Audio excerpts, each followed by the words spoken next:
Hello, my name is Valentino, and this is a commentated breakdown of my Metal Gear Solid 4 Suit-Only Big Boss single-segment run. This run was done on the Boss Extreme difficulty, playing on the RPCS3 emulator. If you would prefer a no-commentary run, there is a link to one in the description. The rules for this run are pretty simple. To start off, I must keep the suit on at all times possible, unless the game forces it off me. During the next opportunity, I must put the suit back on immediately before I interact with any guards or enemies. The second rule is that I can't use any face camo, like the Big Boss face camo, or any of the Laughing Beauties to disguise myself in Act 3. Technically, this does allow you to wear the suit, but I thought it was against the spirit of the run, so I opted not to use them. As this is a New Game Plus run, because the suit is only available on New Game Plus, I did use New Game Plus weapons. If this is not to your liking, I'm just letting you know ahead of time. I also did use Turbo for the Act 5 watertight door and the microwave hallway, which is allowed for MGS4 speedruns. Lastly, I had to complete the game in a single segment with the Big Boss emblem at the end in the scorecard. This means I could not get any alerts, continues, kills, and I had to beat the game in under 5 hours, although personally, I wanted to do it in under 2.5. If you have any questions, please feel free to look in the description or ask in the comments. If you would like to skip to a particular section, please refer to the timestamps in the description. Otherwise, please enjoy. All of the rooms in the prologue and the first 2 rooms in Act 1 are identical to a non-suit run, as we do not have our gear until we meet up with the Mark III.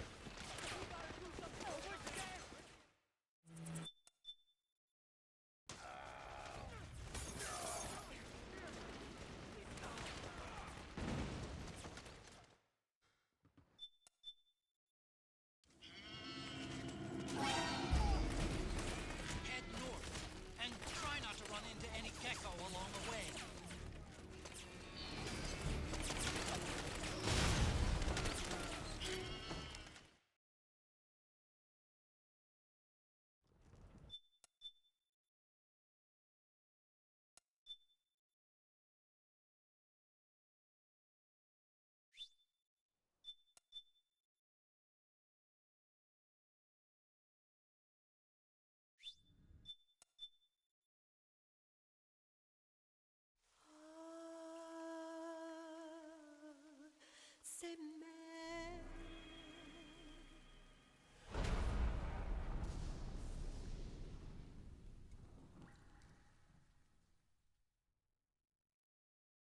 Now, despite being quite literally the first real room in the game, and you don't have the suit, this is one of the hardest rooms in the act.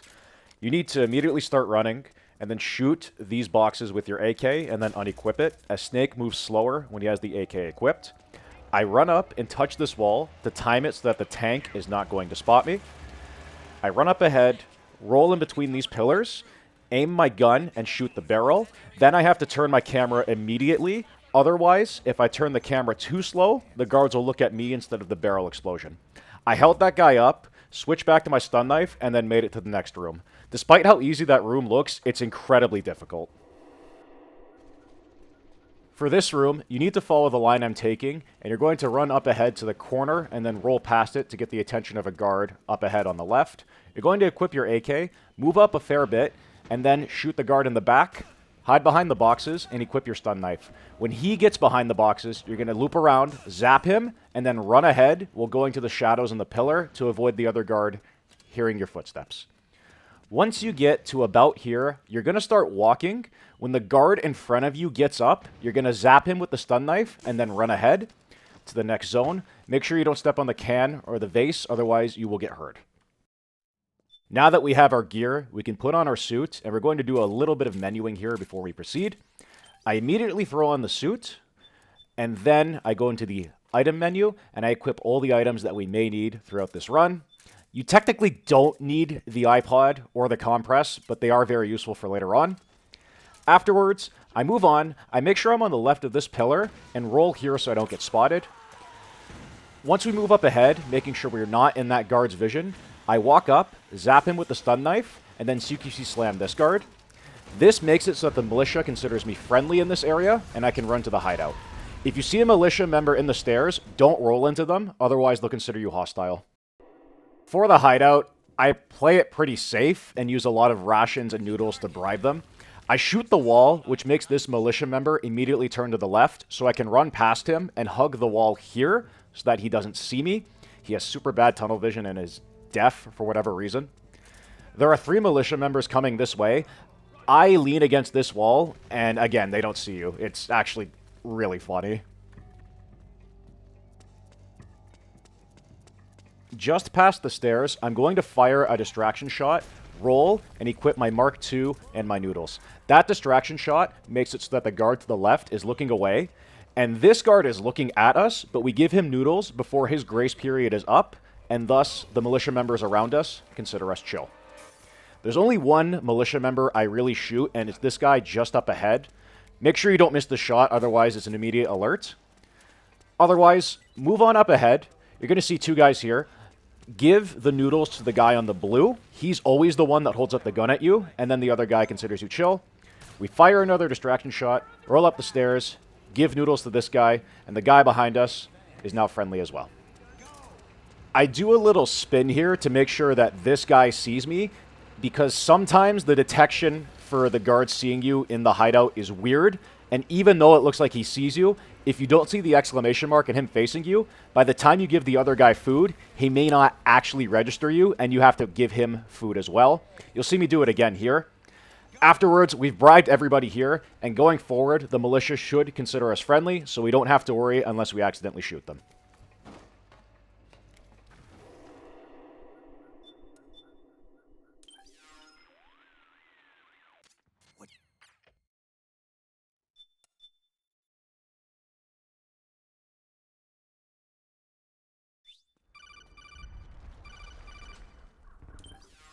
This room isn't really any different compared to a regular run. This is where I tend to do my weapon menuing, as this is where Drebin gives you the M4. So I get rid of my rations and noodles. I equip yellow smokes, sleep gas satchels. I put the master key on my M4, and then I also equip the MGL grenade launcher, which we will use for both the stun grenades and regular grenades. Careful, Snake. The walls could come down any second.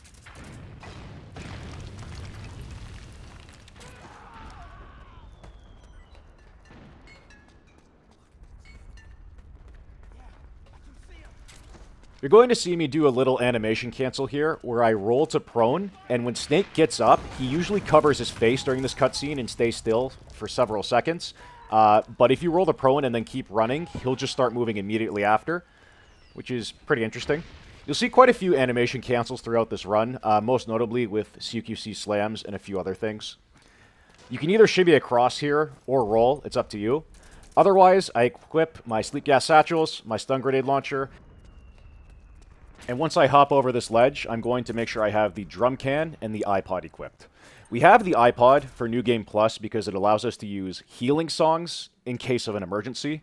We also have the drum can because it's really good for running over enemies. Hurry to the rendezvous point.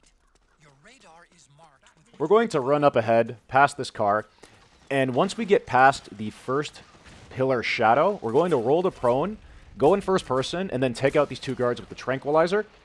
Contrary to how it looks, they're very blind, so once we shoot them, we can crouch walk and then roll across the ground to avoid that guard seeing us. We're going to take a detour where we go underneath this car and then make a left over these boxes.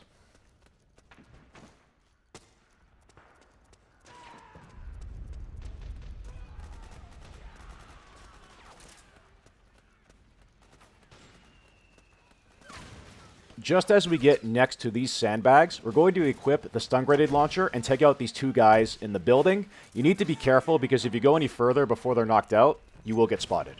We throw yellow smokes at the guards up ahead and then to the right of us, as sometimes guards spawn there. Not always, but it has happened before, and if you don't throw it, you probably will get spotted. From here, I crouch walk until I get past the car, and then I start running. We're going to roll on up ahead, and during one of these rolls, we switch the grenade launcher back to regular grenades. We'll need it to take out traps in the Advent Palace. Before we move on to Advent Palace, we're going to throw a yellow smoke to cover ourselves, and then crouch walk to the door. There isn't anything really special about this area. We just use the grenades to take out the sleep gas mines rather than using our gun or crawling over them. If you accidentally activate a sleep gas mine, it just knocks you out. It's not going to ruin your run, it just wastes a ton of time. But if you're just looking for Big Boss, you don't need to reset. Although I did when it happened to me because it really tilted me. If you're not familiar with the different colored smoke grenades, they function as regular smoke grenades where they make the enemy cough, with one main exception.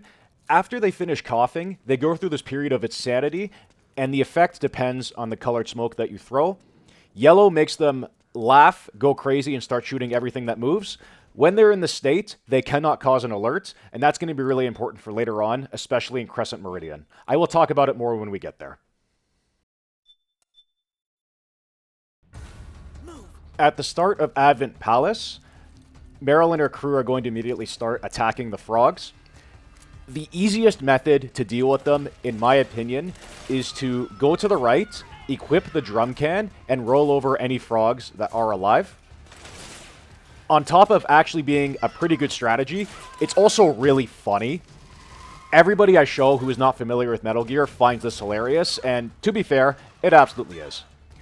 As these frogs drop down from the roof onto the floor, you can run over them and then shoot the last one on the roof with your pistol. Just be careful, she does have a grenade launcher and she can do a lot of damage.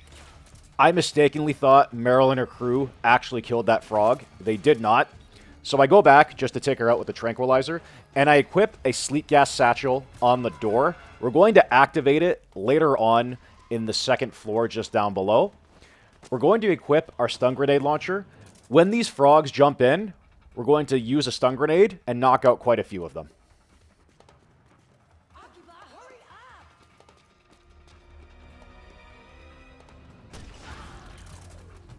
After we knock out the frogs with the stun grenade launcher, we're going to crouch by this wall, equip our sleep gas satchel, and wait for Johnny to pass us. When he does, that is our cue to detonate our sleep gas satchel, because it means frogs have spawned upstairs. This will always take them out. We're going to run over to this doorway in front of the elevator and place one sleep gas satchel. Then we're going to equip our drum can and then roll over to the door on the left and knock out two frogs. They may throw a stun grenade depending how fast you are, but it's not a big deal because you're in the drum can. Go over to the door where you just saw Meryl, put down a sleep gas satchel, and wait by this white line. When she says contact, detonate both of them. If you do it correctly, walk out to the door in front of you and then shoot the frogs that jump on the two walls, ideally shooting the right first and then the left. If you miss, they immediately jump to the right side, so it's not a big deal. If you did this all correctly, no more frogs will spawn in, and you can go downstairs to the next level.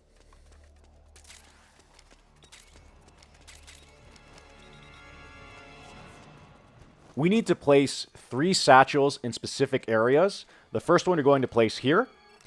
The second one you're going to place by this wooden post, and then the last one by this wooden plank. You need to also place them in this order because it's the order that Snake will detonate them in. When everybody remains stationary at the stairs, you're going to punch Johnny. Normally there's this really long in-game cutscene where Johnny needs to be defended because he's going to poop his pants. We punch him to quite literally skip all that crap. Before we turn the corner, I shot the sniper upstairs. It makes it a bit easier for this next part because she won't drop down after the wall breaks. So we're going to wait for Meryl and Johnny in the bathroom over here. You can crouch or go prone to restore some health. I really would recommend it if you're really low. After Johnny passes by us, we're going to equip our drum can, go past the wall that just exploded, and take out 3 frogs. We do need to be careful, because if we run over Meryl by accident, the frogs can kill her immediately while she's knocked out. It's very rare, but sometimes Meryl does walk in front of you just as you're about to roll. If this happens, you need to stop and then shoot the frogs instead, because you will get a game over otherwise.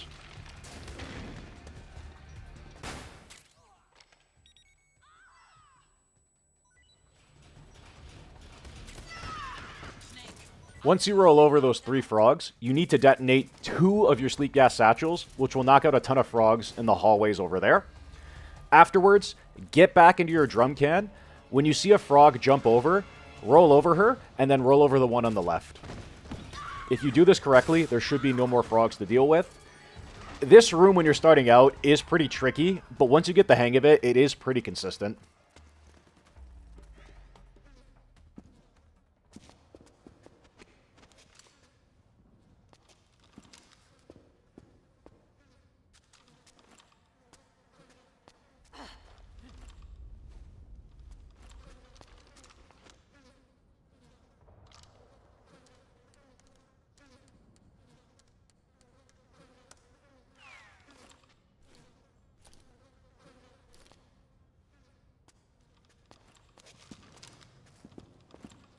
After that in-game cutscene, we're going to roll into Jonathan, as it's actually faster to push him down the hole than to wait for him to jump down.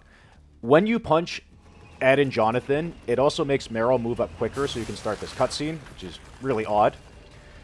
Anyway, once the bulldozer comes in with the 2 stun grenades, pop your last sleek gas satchel, switch to your pistol, and then take out these 4 frogs. You need to headshot them as soon as possible. If you wait too long, backup will come in, but if you defeat them quick enough, no more new frogs will spawn in. It's definitely a room that takes practice, but once you get the hang of it, super consistent. It's also faster, for whatever reason, to punch all 3 of the crew besides Meryl, rather than waiting for them to go to the elevator. Why this happens, I don't know.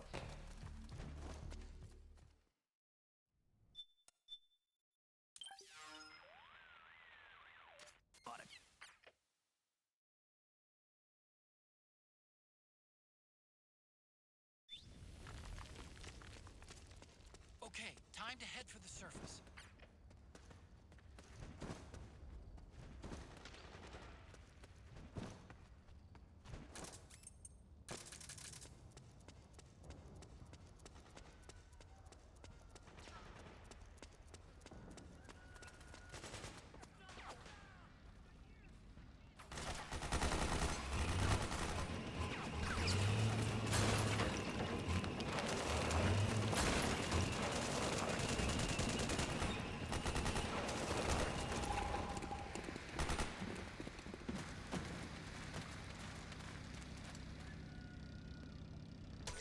We are going to be using a lot of yellow smokes in Crescent Meridian to make it as consistent as possible.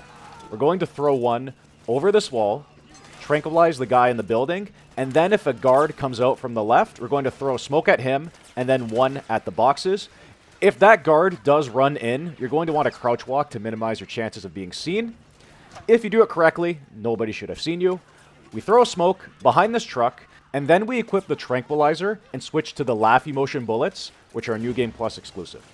These have the same effect as the yellow smokes, where if we headshot a guard, they immediately go insane and start laughing.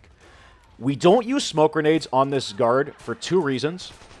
One, if we throw a smoke at a guard, there is a brief period between them going insane and them finishing coughing where they can spot us.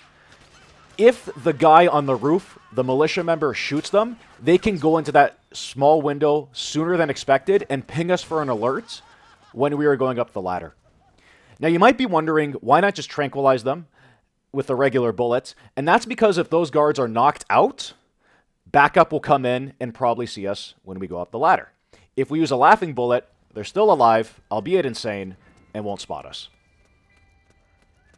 At the start of Millennium Park, the easiest way to take out these 2 guards is to sneak up behind them right about here, equip your drum can, and run over both of them. After you run over both of them, go to the left behind these boxes, and then get up. If you get out of the drum can too soon, you will get spotted by that guard in the distance. You will see speedrunners take the right path and use smoke grenades and tranquilizers to take out the guards on the right. That is extremely difficult to do in the suits because of how visible you are. So I opt to take the left path, going up these stairs and tranquilizing this guard to avoid those 2 guards on the right. From this vantage point, you can take out the guard on the left, drop down, and then shoot the guard in the distance on the right side. You need to be very careful to not set off a caution here, because if you do, you are probably screwed. You won't be able to take out all the backup in time. Before you move on, you do need to shoot the guy in the crow's nest. You don't need to headshot him, because in MGS4, the tranquilizer is extremely strong, where even a single body shot will take out a guard in a couple of seconds. Get down into the drum can, roll around the corner from this truck, and then take out this guard.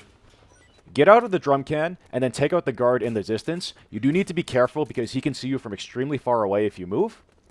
Once he's knocked out, shoot this wall to distract a guard, and then throw a smoke grenade over this container. Once you throw the smoke grenade, get into your drum can, and then roll over the guard. It doesn't matter if he's actually coughing or not, he just needs to be distracted.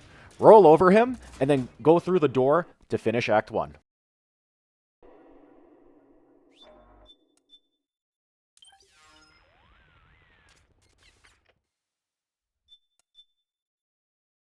Overall, Act 1 went really well. I usually get around the 20-minute range, most of the time really depending on how Advent Palace goes.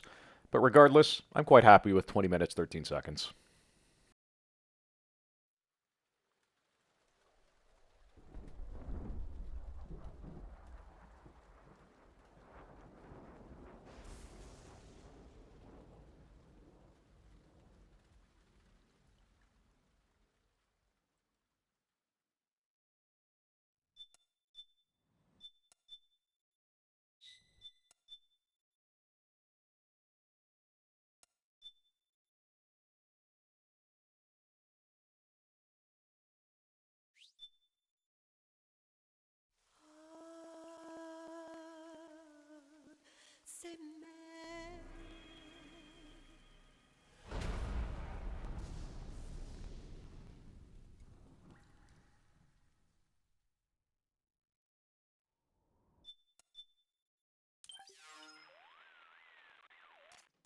At the start of every act, we need to put back on our suit as the game takes it off before we interact with any guards, otherwise the run will be invalid. I unequip the yellow smokes and sleek gas satchels to re-equip stun grenades and green smoke grenades. I want to draw the attention of the PMCs below this cliff, but also make sure they don't spot me. If you take this line, they'll start running up the cliff, you should be able to beat them to the punch, and then the militia members will use this distraction to start a fight. Follow the path I'm taking, enable auto-aim, get behind this guard coming from the left, hold him up, and then pop a tranquilizer into his back. You're going to run to the left, go around the truck and the rock. This positions it so that the guard you shot is knocked out, the militia members won't consider you hostile, and the PMCs are distracted and won't see you. Now, to make sure that the second militia group does not consider us hostile, according to Biggie Small's MGS, we need to make sure that we headshot 2 of the PMCs before we hop on the cliff. We just headshot 1 guard, so we roll up this ledge, stand by the grass, then headshot this guard, use first-person view and your night vision goggles to get a good shot. Then you can either headshot or body shot the guard in the distance. At this point, you should be safe to go up the cliff and then take out the remaining guards without worrying about the militia considering you hostile. You do need to be careful and try to aim your shots so that you don't start a caution. Here, I've done really well. I was able to shoot all the guards, and they all get knocked out momentarily. There is one on the right side that we do need to take out. He's going to check out the guard I just shot. I'm going to throw a smoke grenade in that direction. This is going to cause him to go insane and distract him, so I don't need to bother shooting him. If you're really struggling with this room, take your time with your shots. Use night vision and first-person view to make sure you line up properly. And most importantly, don't shoot the walls or the ground or the trees because this will cause the guards to go on caution. Normally, if you just body shot them, they won't cause a problem.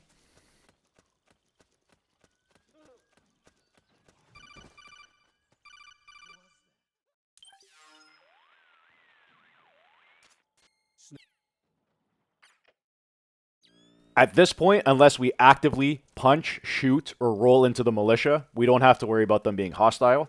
Funny enough, you can actually run into them like I do, and it won't be considered a hostile action. In a regular speedrun, you would run across this path that I'm taking, and with the camo you have, you can make it across without getting spotted. In the tuxedo, you can't do that, but you can crouch walk instead while hugging the wall, and get the same effect while only being very slightly slower. You can do some crazy distraction shots with these 2 guards in front of you to make them look the other way. Then you can hold up the left guard and then roll into him or knock him out. That's really, really hard to do for a very minuscule time save. So I just wait for them to run up ahead and then go into the next loading zone.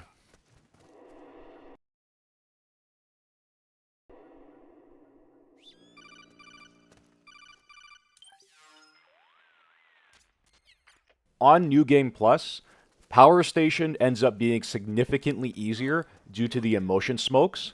There are 4 guards you need to deal with. We're going to use ideally 2 smoke grenades to cause them to all go insane, then take the left path. As I mentioned before with Crescent Meridian, we need to make sure that we wait for them to go completely insane to avoid that small period where they could spot us for an alert. If we tranquilize them, there is a possibility that backup can come in from the left or right, including the path that we want to go in, so the smokes have an additional benefit of making sure no extra backup comes in.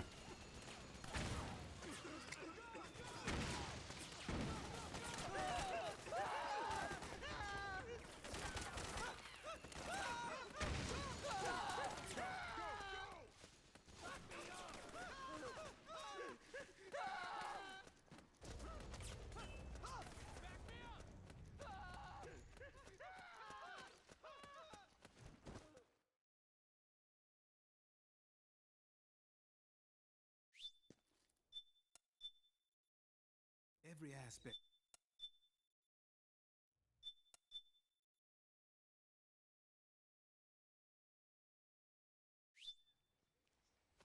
Much like in Millennium Park, we're going to use a smoke grenade to either make this guard cough or distract him. It doesn't really matter because we're going to use our drum can to roll over him and get past the smoke.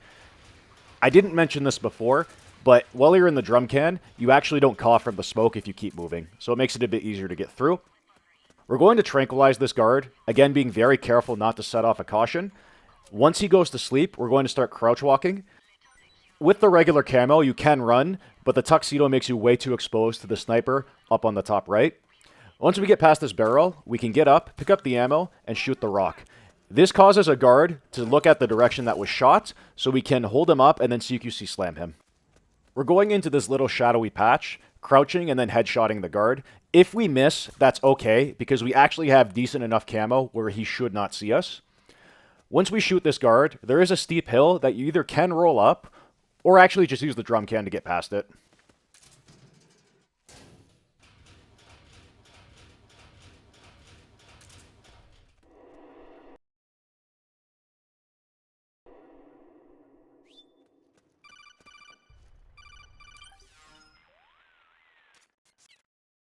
Once we skip over the codec, we need to run, roll off the ledge, and then roll to prone immediately.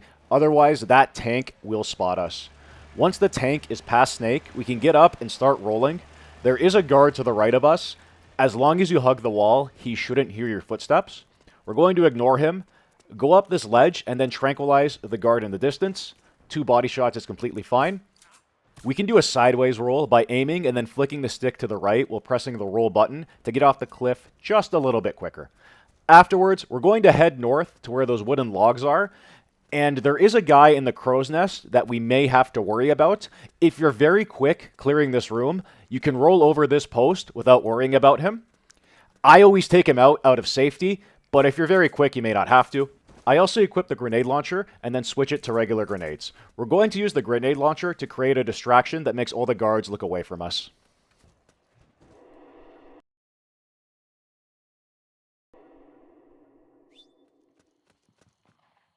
We always make sure we start off with the smoke grenades though, because as I've mentioned before, Snake will move slower with two-handed weapons like the AK-47 or the grenade launcher. We shot that big white patch of dirt and it makes all the guards look away. We do tranquilize that guard and otherwise crouch walk until the cutscene with the bulldozer starts. I would like to thank Joseph Joestar 316 for showcasing that strategy in his MGS4 runs. I thought it was really cool, on top of also being big boss friendly. If you don't have the grenade launcher, you could do it with the XM25 instead. After the cutscene happens, you can just wait in this shadow and then equip the stun grenades. In the Vista Mansion, there are 2 paths that you can take. You can take the left side and go into the door in the mansion directly, or you can go to the right and take the back entrance. Taking the right side is slower, but way safer because there are basically no guards.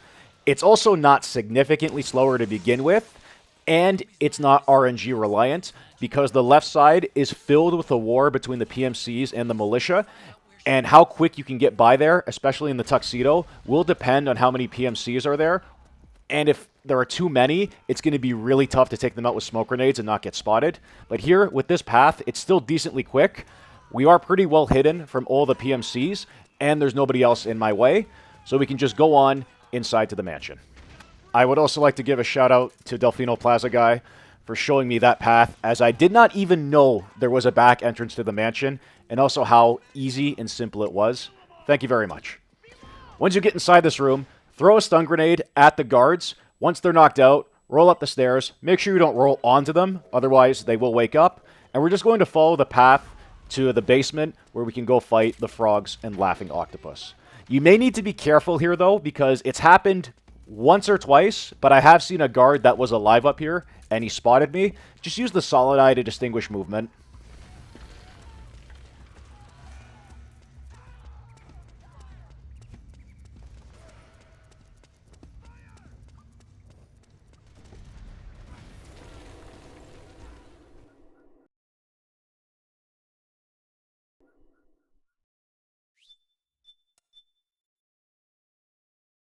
The nano.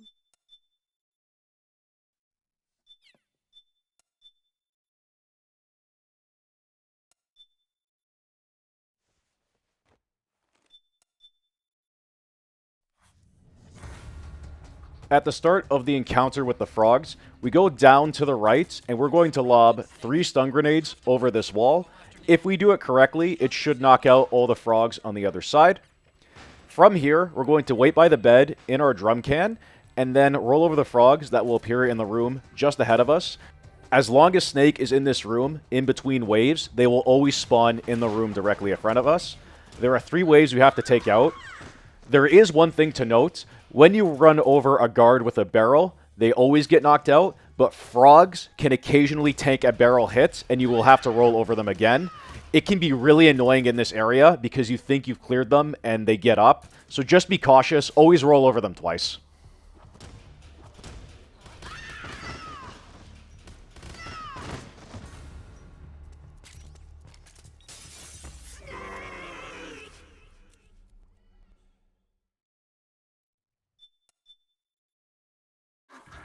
And now we're going to start Laughing Octopus. This is a really cool fight. We get behind this wall, equip the M82, the railgun, and the solar gun. We're going to charge up the railgun and aim at the left door to manipulate Laughing Octopus's AI to always go on the right side where we can bag her with a headshot for a ton of damage. After we shoot her, we're going to equip the operator and then use auto-aim to take out the bombs that she releases with her smoke. We want to make sure we're not looking at the right side because Laughing Octopus can either spawn as the mannequin that I just shot or spawn on the opposite painting. It is random. We look at the window and tilt our camera so that our back is to the wall, which always makes her spawn around the corner as the Mark III. Laughing Octopus always wants to avoid popping into existence with Snake or the camera in front of her, so we try to manipulate it to make sure that she spawns in consistent areas. Here, I was trying to make her spawn in the room to the left of me, so I could shoot her while she's a knocked out frog, but she broke through the window instead. If this happens, take out the bombs, then go to that room and shoot her with the M82.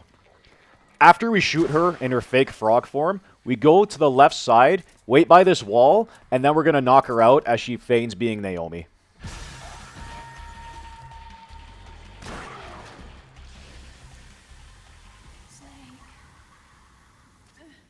Naomi? It's another mimic! Watch out, Snake!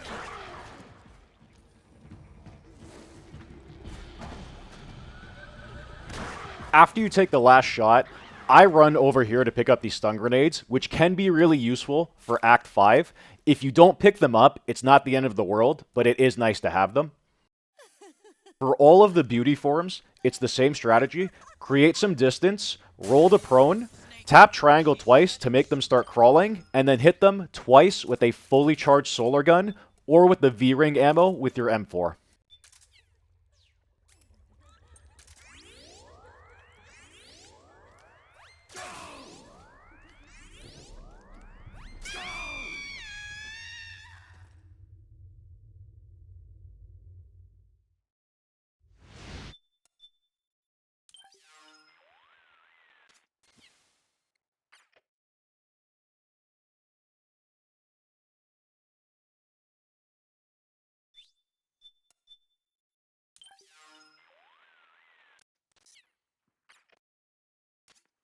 Snake. For this part, there are a ton of guards we have to shoot, but luckily there is a lot of cover that we can use to avoid being spotted by them, even if we miss our shots.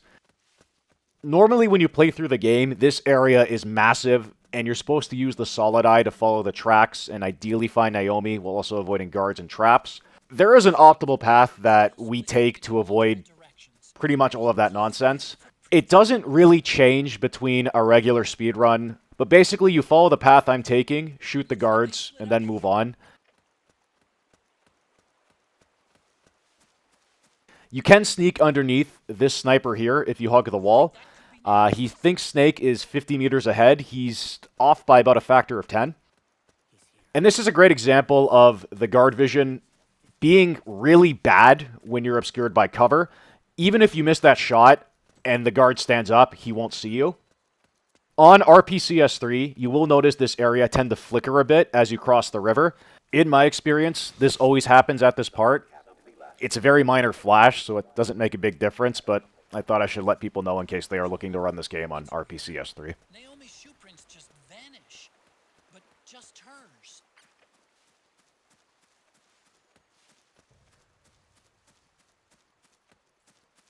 This is another great example of how terrible the guard vision is. Even if you miss that shot, the frog will turn around. She won't see you. If you want an even better example of how terrible the guard vision is by cover, look no further. because this frog sure as hell did not look any further. I would say this upcoming guard is the only one that you have to be careful to not turn the corner too much. I use first-person view and just take stutter steps until I have a clear shot.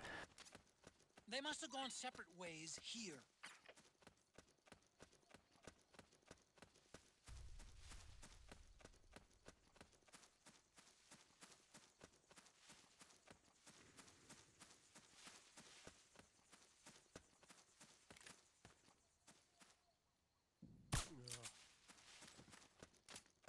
The footprints go in different directions.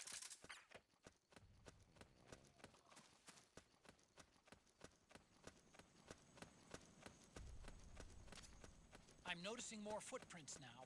Security's getting tighter. We could be getting close to Naomi.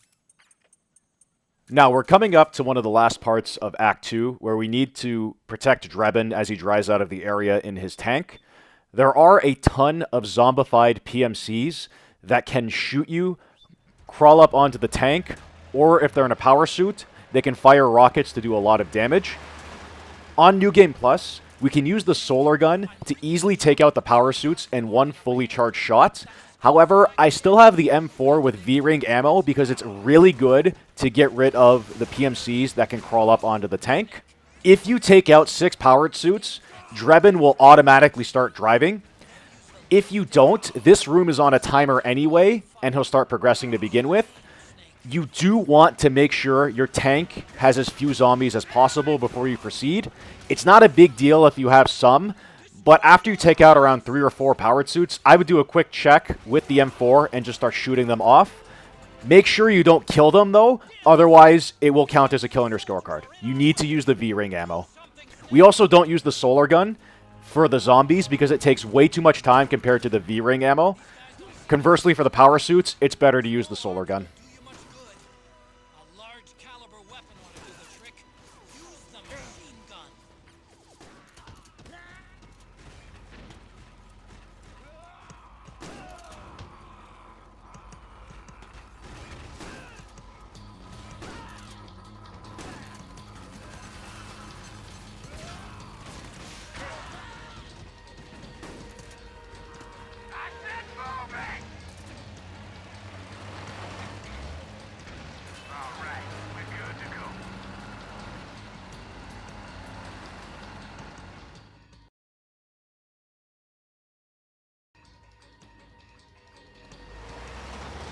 In this area, you need to take out a ton of geckos before Drebin can proceed.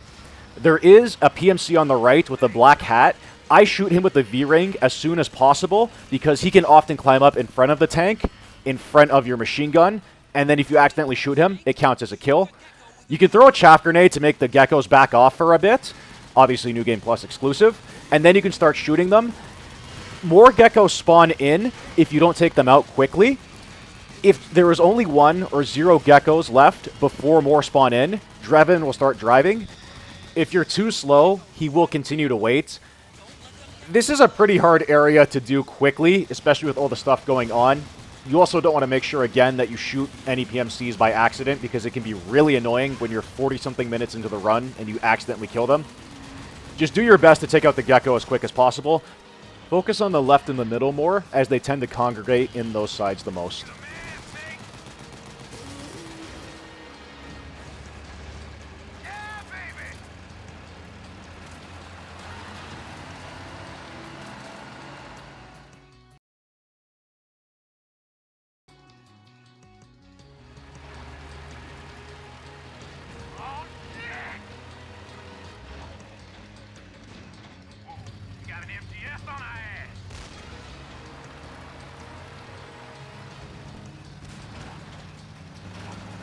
For this section, all you need to do is shoot the gate. Don't worry about the zombie PMCs. Don't worry about the tank. Focus your fire entirely on the gate and do not stop. Aim for the center, and when one door pops, focus your fire entirely on the other. You don't have to worry, just shoot the gate. It's like 30 seconds of continuous shooting.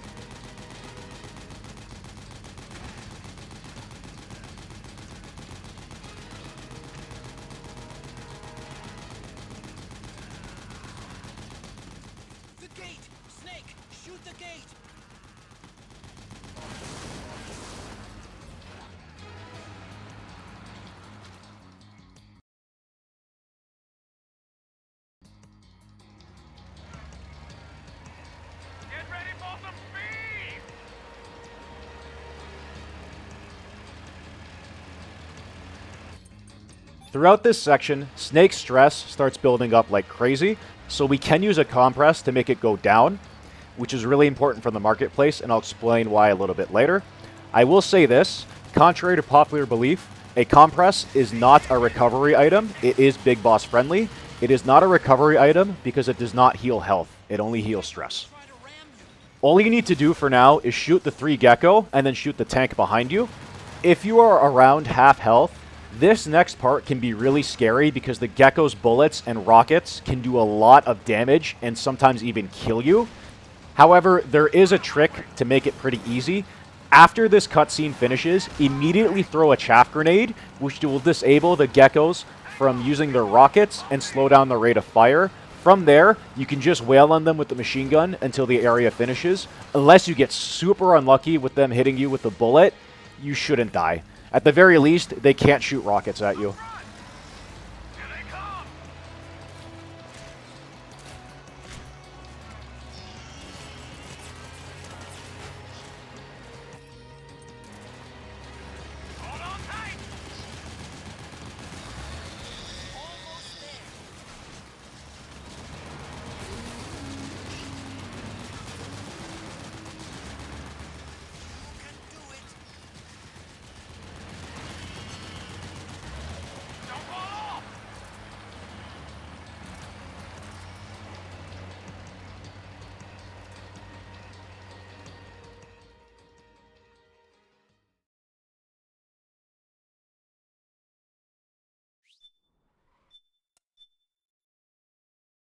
We are going into the marketplace, which is the last part of Act 2. Follow the path I'm taking to make sure you avoid the Gekkos so that they don't stomp on you. They can't cause an alert, so you don't have to worry about that. The reason why we use a compress is that if Snake's stress is over 50% when he does that roll, he can do this really long animation where he throws out his back, and that makes you super vulnerable and wastes a lot of time. For this last Gekko, you can either time your roll to roll past the post before he sweeps you with his feet, or you can hit him with the M82 and move on. Overall, Act 2 went really well, and I'm really happy with how I did. I usually get around 44 minutes, so to see sub 43 is pretty crazy.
Okay, it is time for everybody's favorite act, Act 3. I lied. This act still sucks. We immediately equip our suit and then equip our face camo. You technically could use the face camo to disguise yourself as one of the beauties and have the PMCs ignore you. I didn't think it would be in the spirit of the run, so I opted not to do it, even though it would work with the suit.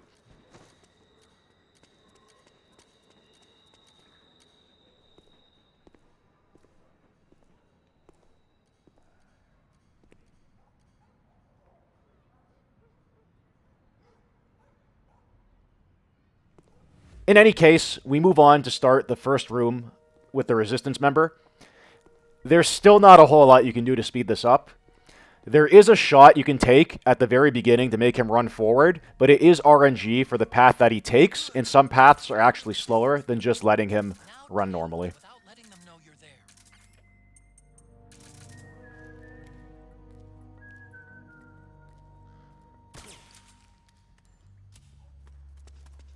Now, we got lucky. He took the right side path, which means he moves up way quicker than if he went straight or left.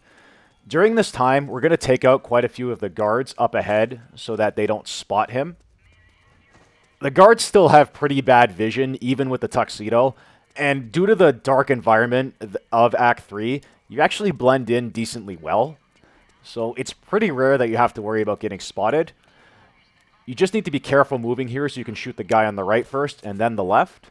Once you shoot both of them, crouch and then shoot the 2 guards over there. You don't need to headshot them. A body shot is completely fine.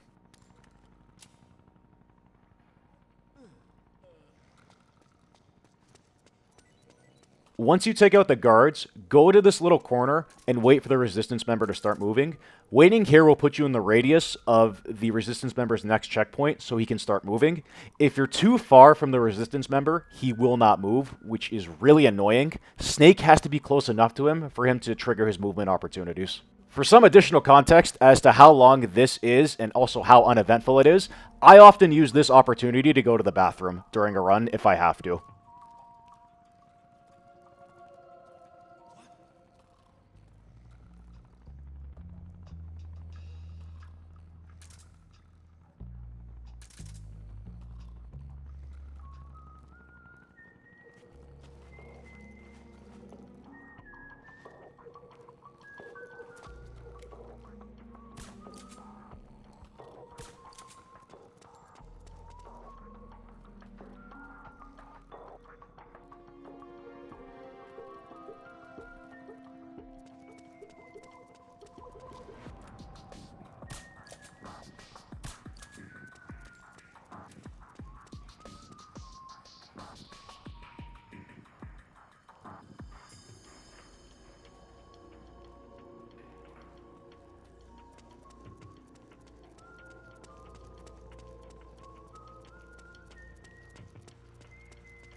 Contrary to popular belief, you do not have to interact with the guards in the right at all. They don't turn around. They will never see you.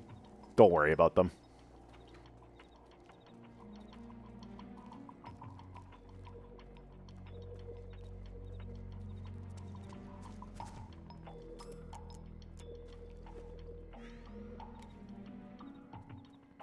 Now, there is an interesting technique you can use on New Game Plus with the emotion bullets.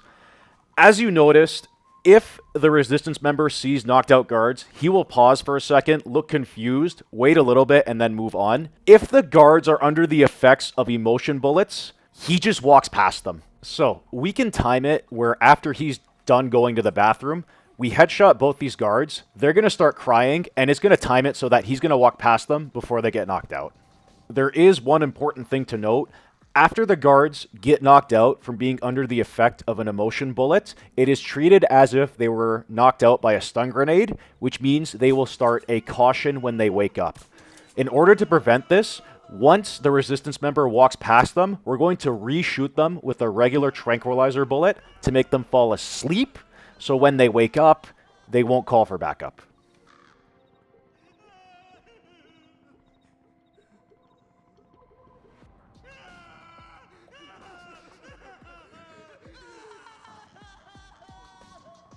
Look at this guy. Look how heartless he is. He just moves on while these 2 guys are bawling their eyes out. Heartless. Anyway, after we re-tranquilize them, we're going to pick up some ammo and move on up ahead, going to a position where the resistance member will start his next movement opportunity.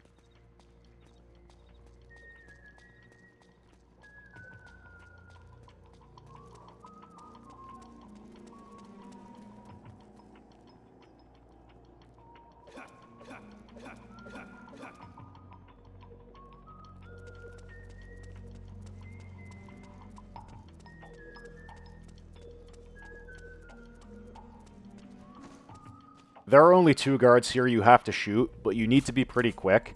If these 2 guards are not knocked out by the time the resistance member decides to move, he can go to an alternate path, and that room is extremely difficult to get through, and also really long compared to the normal path that we take. So make sure you don't miss your shots and be as quick as possible.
At the start of this room, go touch the car on the left side to make the resistance members start moving immediately.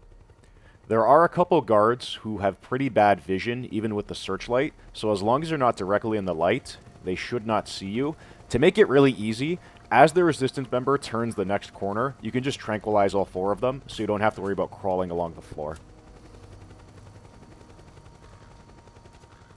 Look out! Searchlight. Find something nearby to hide behind. Stay out of the light.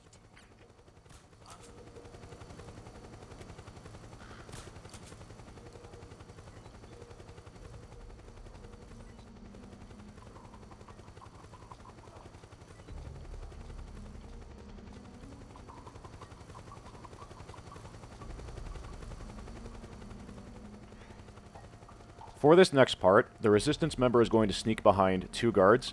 We need to be decently quick and shoot them with the crying bullets so that he'll pass them immediately. If you take too long, they will either hold him up or he'll kick the can and it will have the same effect as him stopping to look at them being knocked out anyway. It's not the end of the world if he does, it's just a little annoying. But try not to miss these shots. You don't have to re-tranquilize them afterwards because the next area checkpoint is really close by.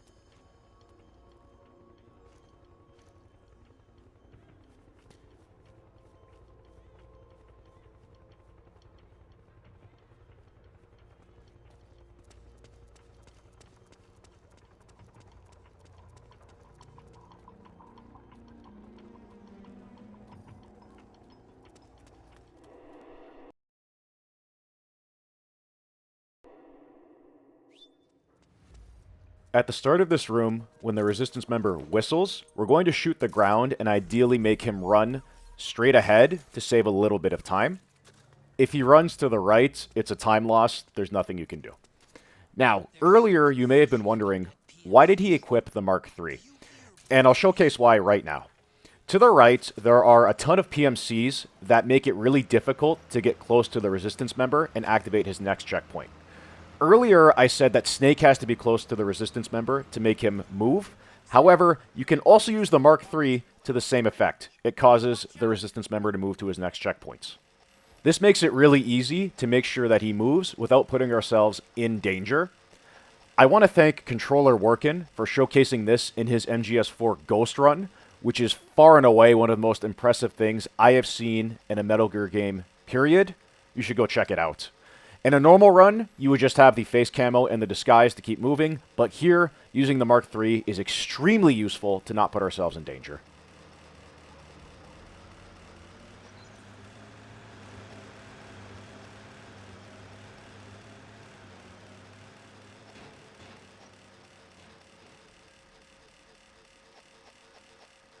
Once the resistance member starts moving from that point, we're going to make sure that the truck is not in our view and that the guard to the right isn't looking at us. Keep an eye out on the solid eye, and also make sure that you use audio to determine when the truck is turning around. You can use the drum can to hide, but honestly, and I'll showcase a little bit later, the guys in the truck, if you stay prone, are basically blind, so it is really funny. Anyway, we're going to cross the street and then use the Mark III again to activate the resistance member's next checkpoint.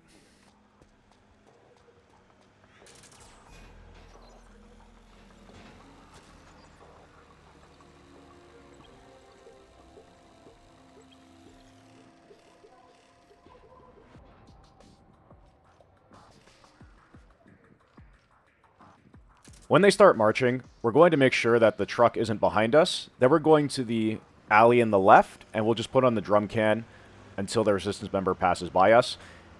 This takes so long, I, again, use this as an opportunity to go to the bathroom during a run, if I need to.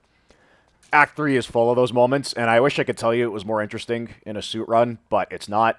Hopefully one day, maybe with the release of Master Collection 2, somebody will find an exploit to skip all this nonsense in a single segment run.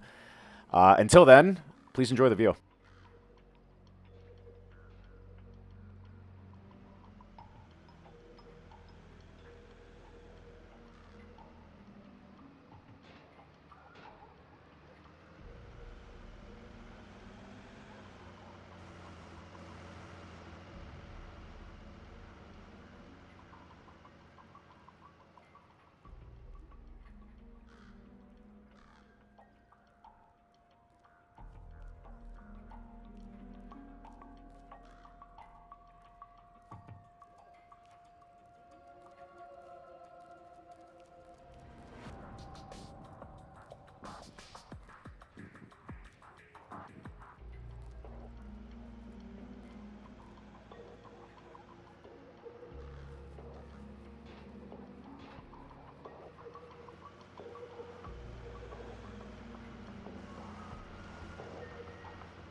At this point, we are basically going to crawl on the sidewalk and follow the resistance member until he reaches the end and we can start the bike chase.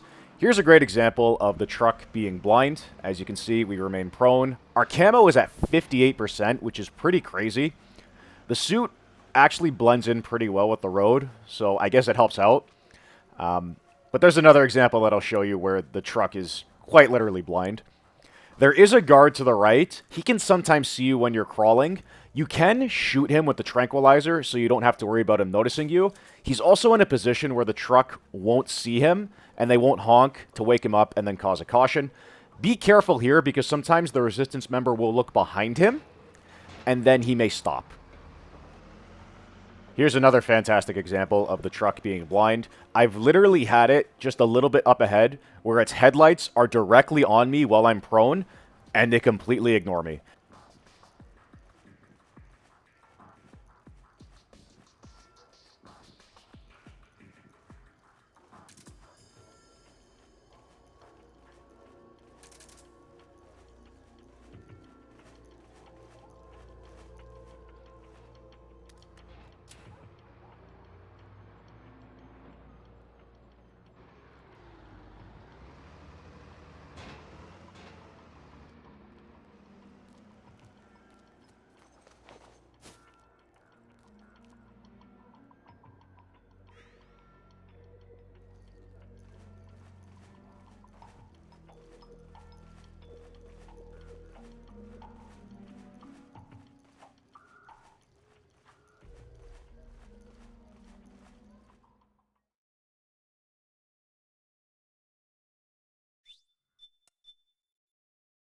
We're coming up to the most infamous part of a single segment MGS4 run, the bike chase. Thankfully, we are on New Game Plus, so we can use the solar gun to make it way easier than normal. It's still pretty hard, but I practiced a ton to be as consistent as possible, and I also have a tutorial in my channel if you would like to check it out for New Game Plus.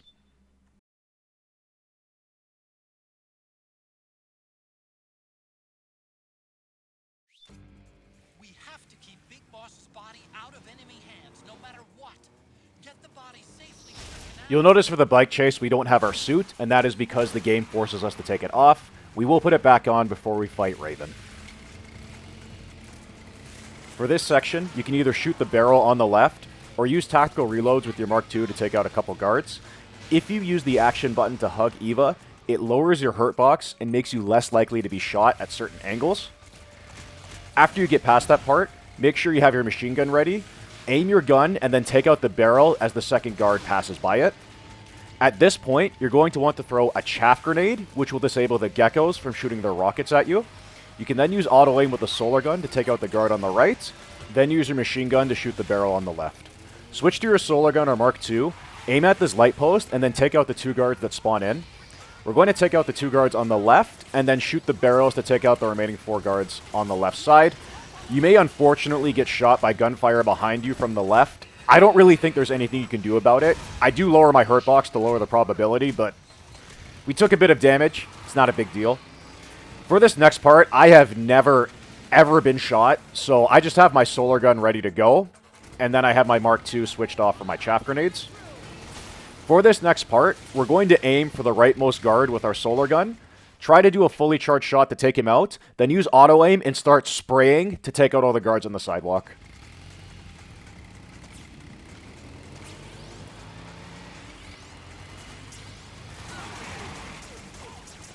We could ignore this guy in the Humvee, he never shoots us. Switch to your machine gun, aim for the top walkway, and there are barrels in the center. If you shoot them, it should take out all the guards and keep you safe. Switch to your Mark II and aim for the sign that says Doll Shop to take out the frog on the van. You need to take them out because they'll otherwise do a ton of damage. Then switch to the solar gun and aim for the left Humvee. If you miss, sometimes he misses you, but if he hits you, you'll take a ton of damage. We did hit him, which is great. I hit the barrels a little bit too early, so some of these guards get a little bit of damage on me. It's not a big deal. I still focus on taking out the turrets first before I get shot. Otherwise, just take out the stragglers and get ready to drive over the ramp. For this next part, you can use the solar gun with auto aim and just shoot the guards while adjusting your aim with the right stick. Your top priority is to take out the other Humvee and then the 2 guards in the center. You can pick off any guards that remained afterwards.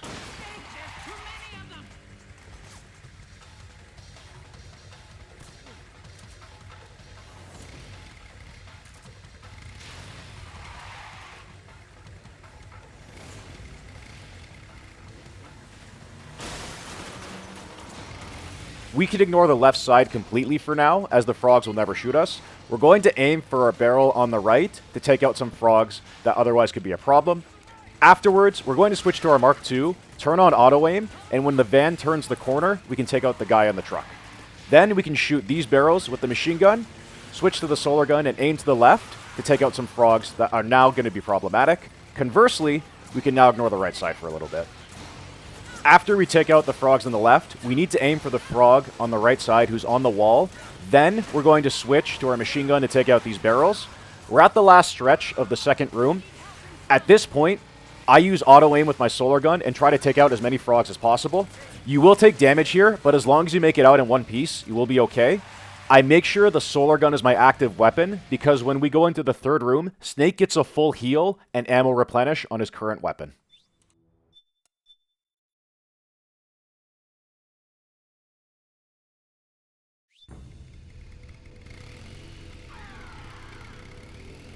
For the third room, Raging Raven is going to be chasing us. However, we can do preemptive damage prior to our boss fight, up to 25% of her health. We can make this really easy by using the XM25 to shoot her directly in the back, and then we don't need to shoot her anymore. All of the drones that you see are entirely for show. They will never hit you. You can shoot them for Drebin points or for fun if you want, but it's not necessary.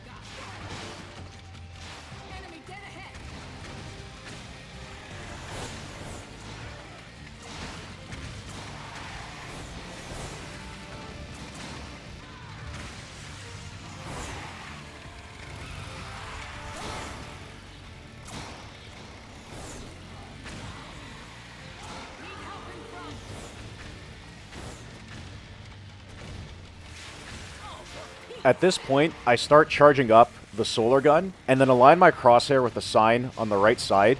This lines it up nicely to shoot the Humvee in the distance. We use a fully charged shot, and then pepper a few extra shots to make sure that he doesn't shoot us. He doesn't always shoot us if we miss these shots, but it becomes increasingly risky, and he can do a lot of damage. But as you see there, it's a pretty easy lineup, so you don't have to worry too much. I switch to my Mark II, and then enable auto-aim. For this next Humvee, I'm going to hold down the aim button, and when it says locked on, I fire. If I do this correctly, it is a guaranteed shot every single time.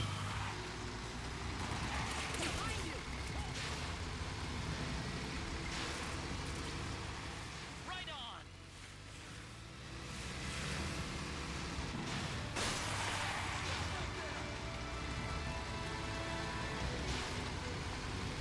This next part is the worst part of the bike chase, in my opinion. We're going to aim for the left stoplight, and when we hear gunfire, we're going to release our fully charged solar gun shot and spray from right to left, ideally taking out the two Humvees before they get in damage. It's really hard to do, and they can do a ton of damage if they hit you. At bare minimum, you're taking a quarter, sometimes up to 50 or even 75% of your health. Here, we didn't get shot because we did shoot both of them, so now we're more than fine for the rest of the bike chase.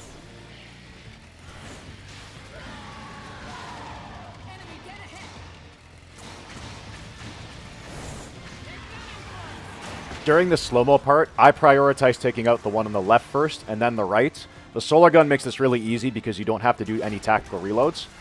After this part, aim at the stoplight on the right and take out the two frogs that jump down. You're going to take out the frogs on the right first and then the left. Then aim for the one on the wall just up ahead. And then pepper quite a few shots on the left side so you don't take damage passing by them. I don't think this Humvee can actually hit you, but I always take him out because I'm paranoid.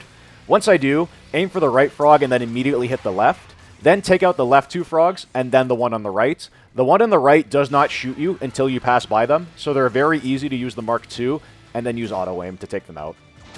After the sniper shoots Eva, we're almost done the bike chase. She's going to go down some stairs, equip your machine gun, shoot the barrels, then switch to your solar gun to take out the remaining frogs.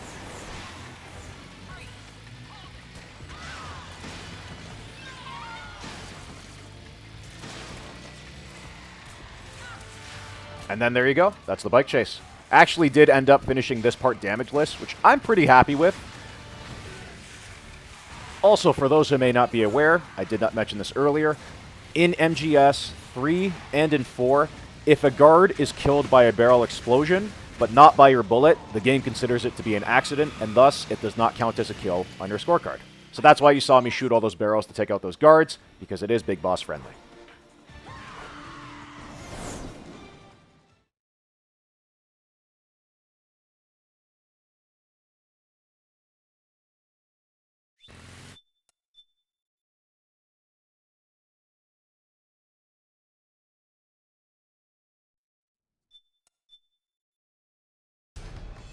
Okay, now it's time to fight Raging Raven. Before we do that, we're just going to immediately throw on our suit and equip the Railgun. On New Game Plus, if we have done 25% damage to Raven already, a fully charged shot from the Railgun will always one-hit kill her. So we go to this corner, aim at the window, and when she passes by our crosshair, shoot her to end the fight.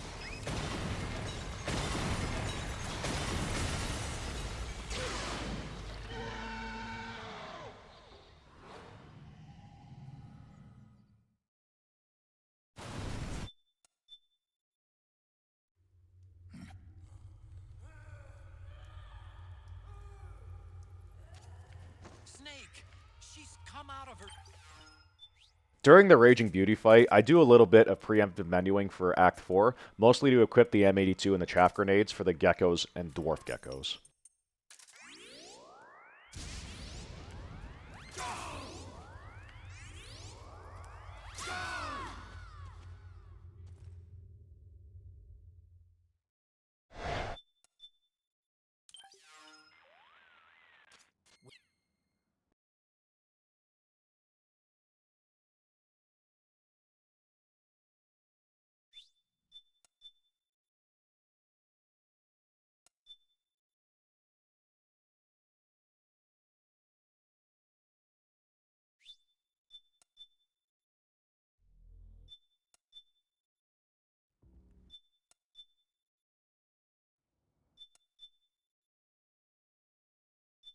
This was probably one of my best times for the first 3 acts overall. I usually am around anywhere from an hour 12, maybe hour 15 minutes, mostly depending on how Advent Palace and some parts of Act 2 goes. So I was really satisfied with this. This was really good so far.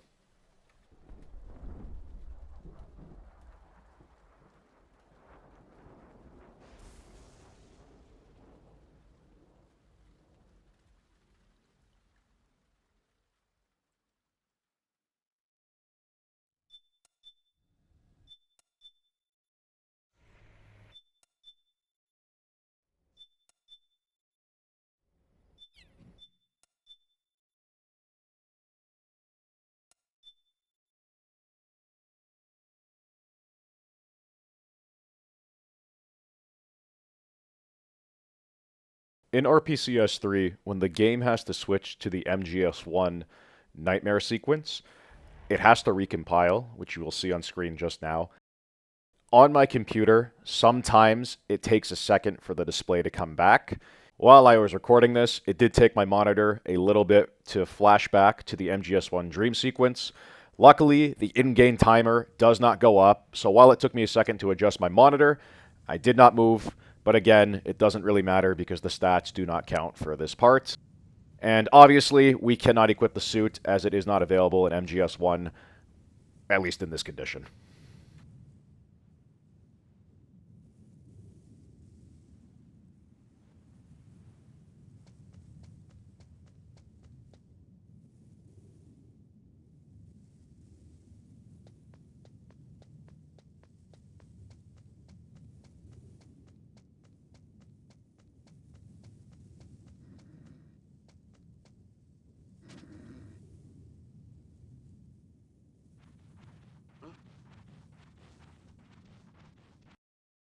When you exit the MGS1 Nightmare sequence, the game will also recompile again back to MGS4, and then we can actually start Act 4.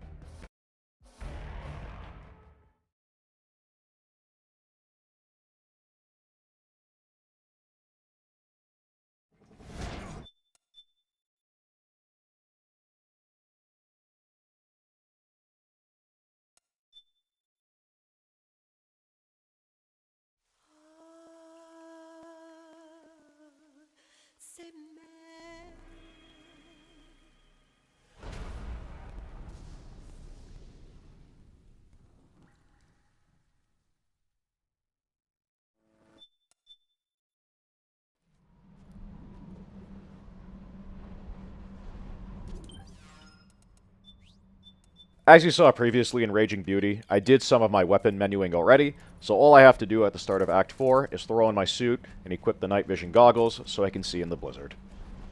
Act 4 really benefits from the additional chaff grenades, as there are a ton of Gekko and Dwarf Gekko that can be really hard to maneuver by with your otherwise limited resources. This one in particular, all you have to do is stay on his right side. As long as you don't actually walk into him, he shouldn't spot you. On RPCS 3, there is a well-known crash that happens in Shadow Moses Island just as you're about to enter the hangar. I wasn't sure if there was a consistent way to get around it, but as a placebo, it seemed like if I triggered this flashback on the heliport before throwing my chaff grenade, the game seemed to crash less. I did lose a few runs to this crash, so even if it's not true and it was just a placebo, it is only a few seconds anyway. Anyway, once you throw the chaff grenade, follow the path I'm taking and stick to the left side. There is a rock up ahead that you can go around to avoid both geckos. I've never had the second Gekko hear my footsteps, even when I was really close to them. I know some people get worried that he can, but at least in my experience, he never seemed to bother me.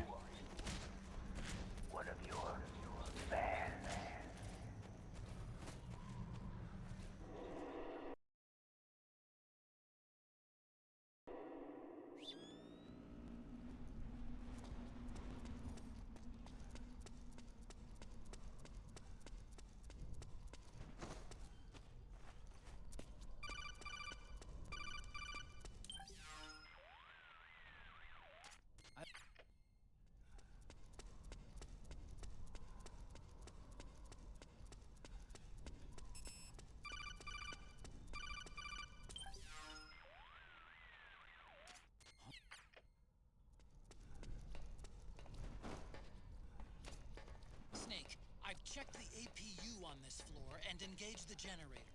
Energy output is low, but it should To call the elevator faster, if you press the action button 3 times, I believe that puts it to its maximum speed. This is a nice little Easter egg to MGS 1 and 2, where if you press the button twice, elevators come faster than just once. I'm not sure why they made it 3 times, but I thought it was funny.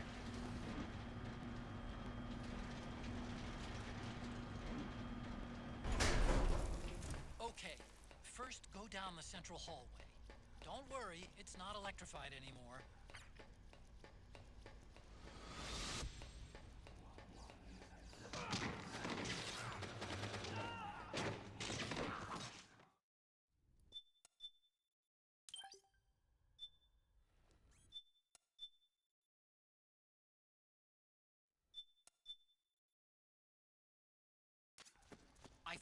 There will be a Gekko coming down to block us from the elevator. However, a single shot from the M82 to the head will kill him immediately.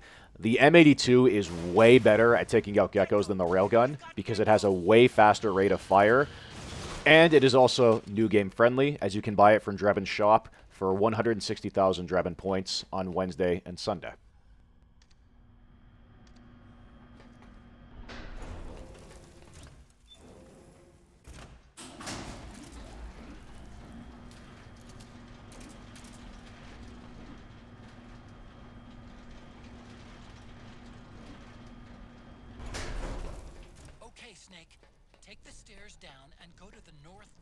Once you roll over the rail, a cutscene will happen where a Gekko apparently fits in the elevator and comes out to interrupt you and Otacon opening the door.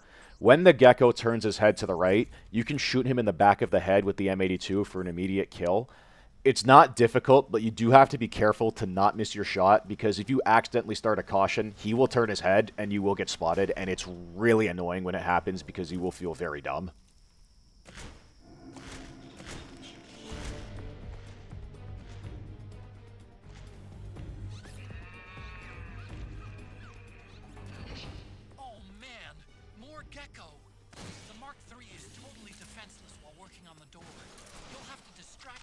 So they don't spot it. Okay, Snake, it's open now.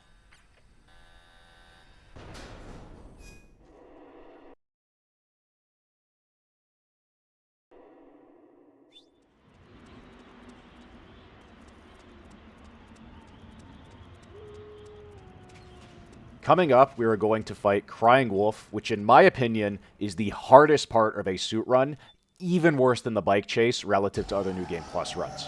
On the boss extreme, Crying Wolf has many different locations where she can spawn. Most of them tend to the left side, however some are down the middle and the right. If she spawns in the middle or right, it's pretty hard to get to her with all the frogs covering her as well. The strategy in New Game Plus is to throw a smoke grenade right below her nose so she starts coughing, and then blast her with a stun grenade launcher until we defeat her. It is really hard to do this in the suit because you are so exposed that she can see you from many miles away unless you're very careful to take a particular line. But sometimes she moves anyway, and if you can't chase her down or if she stomps on you, it's going to be really hard to recover the fight. My initial setup is to always take the left side and to take out frogs as I see them. There are two right here that we shot, and then there's one up in the distance who will crouch in the snow.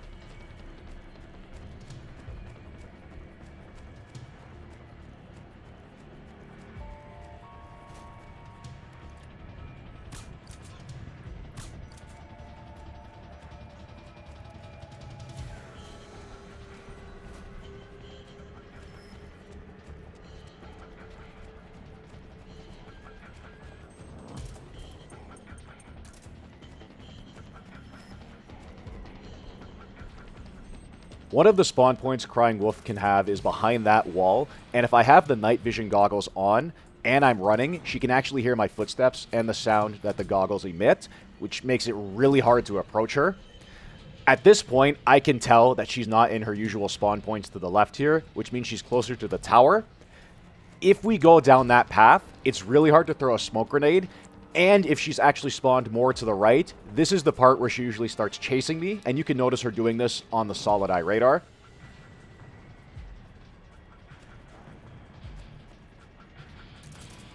At this point, if she's not around this corner, I start to make my way back because there are frogs that spawn in from the left, along with Crying Wolf herself, as you can see from that giant blob.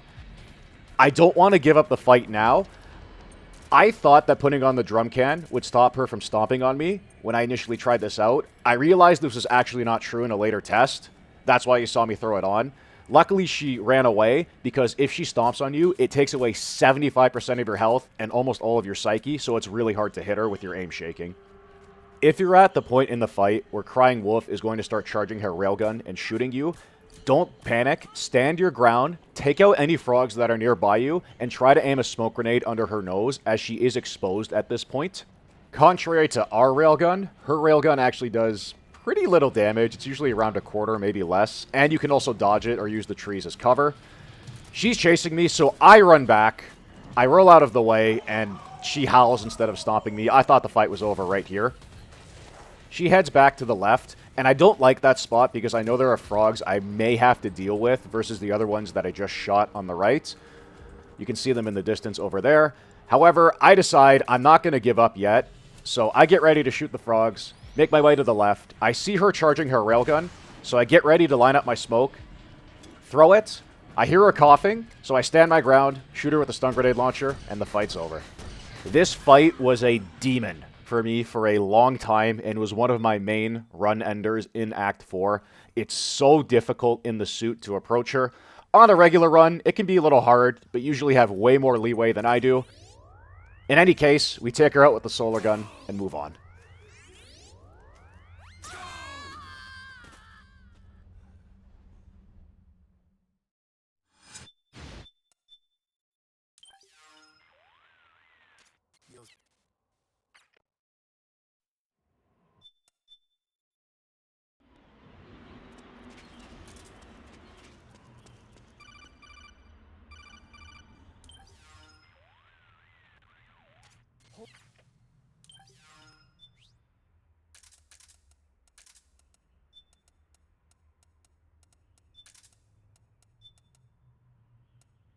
Before we go into the blast furnace and the casting facility, I do a little bit of preemptive menuing to prepare for the Vamp fight and other parts. In practice, I just need the chaff grenades, the M82, and the solar gun. For the blast furnace, all you have to do is throw a chaff grenade, wait for it to pop, and then book it to the elevator on the bottom left.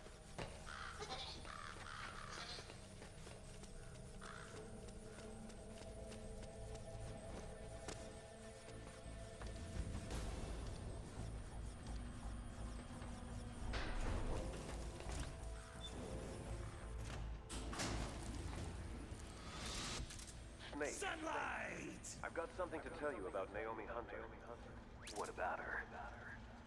She might be a spy. To kill me? Is that all you cared about? Frank Yeager. The man whom you destroyed was my brother and my only family. Gray Fox. You killed my benefactor and sent my brother home a cripple. I vowed revenge. But I can't go yet. I still have a job to do. I vowed revenge. I find casting facility to be really scary when you're starting out. We're going to throw a chaff grenade at the left wall to distract this Gekko. When it pops, his sensor is disabled for a few seconds, so we're going to run underneath his nose and absolutely book it before he turns around and spots us. While the dwarf Gekko are permanently disabled, the giant Gekko are only for a few seconds. So we're going to roll up these stairs and then immediately throw another chaff grenade while moving, and then book it on the right side. This times it so that the Gekko to the right of us will be looking away, and the other Gekko is looking down rather than left or towards the door that we need to go to. This is a really good way to catch them in a cycle, but if you're too slow and your movement isn't clean, you will get spotted here or earlier. It's really tight, but the chaff grenades that you get on New Game Plus make it way easier than New Game.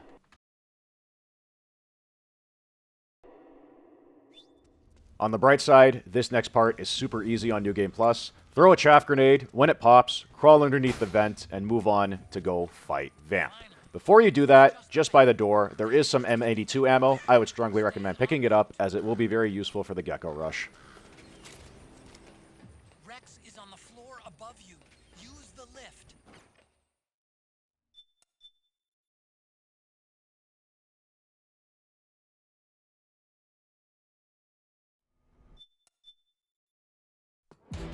On New Game Plus, we can easily knock out Vamp in one shot with a fully charged solar gun blast.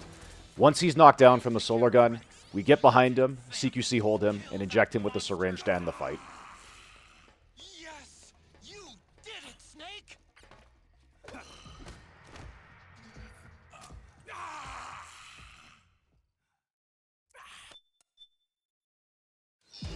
For the Gekko Rush, immediately take cover underneath Rex and then take out the Gekkos with the M82.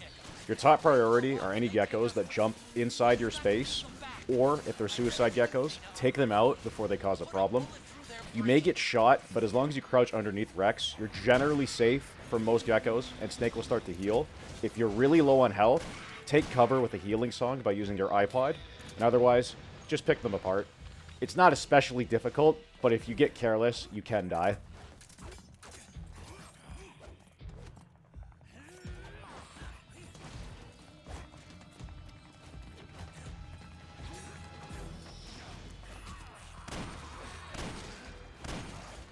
Nice, Snake.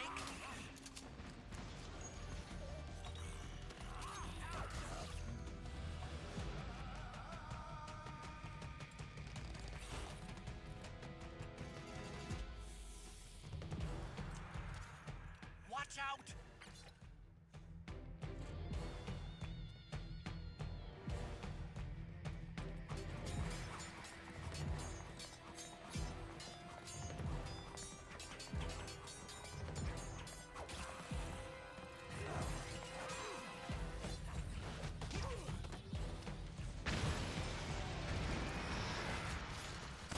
Damn! Here they come again! Hang in there, Snake! Don't give up!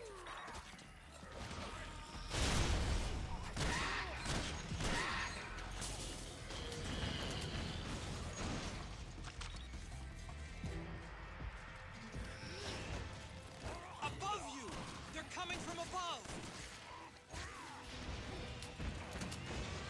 Snake, be careful!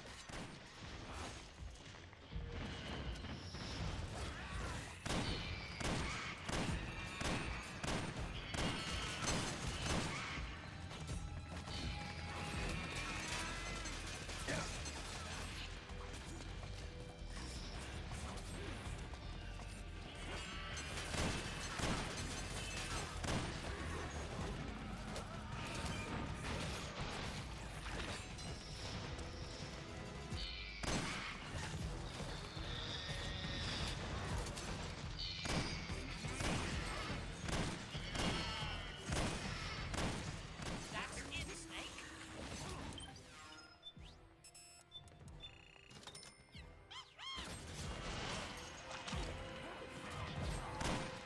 Good, Snake!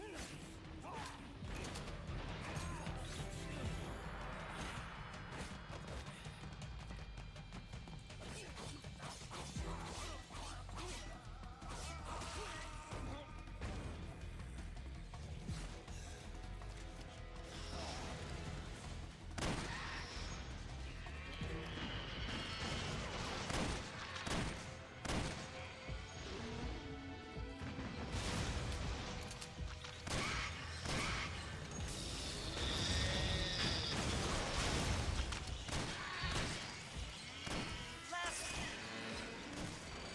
Watch out, Snake!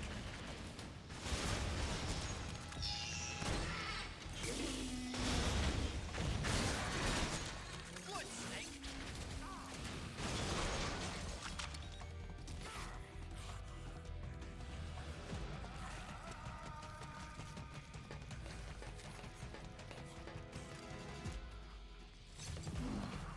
Can't do it. No, I can't.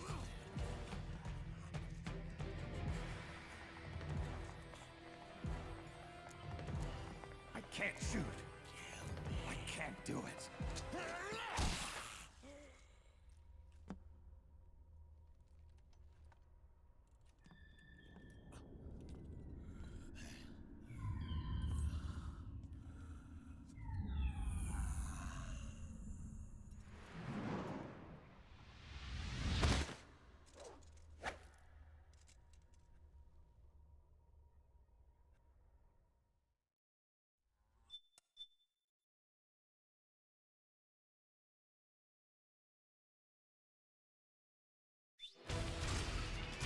Snake, For the escape part, literally all you have to do is dash forward and don't stop until you get out.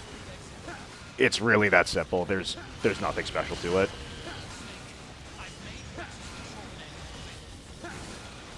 Check it out before you get started.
Start off the fight by blasting Ray with 8 missiles, then take 1 step forward.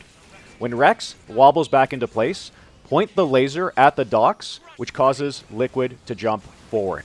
Take a few steps, aim at the right. If you do this correctly, he should jump into your field of view. Then you can blast him with the laser as he's jumping. Ray has no iframes when he jumps, so if you do it correctly, you can defeat him extremely quickly.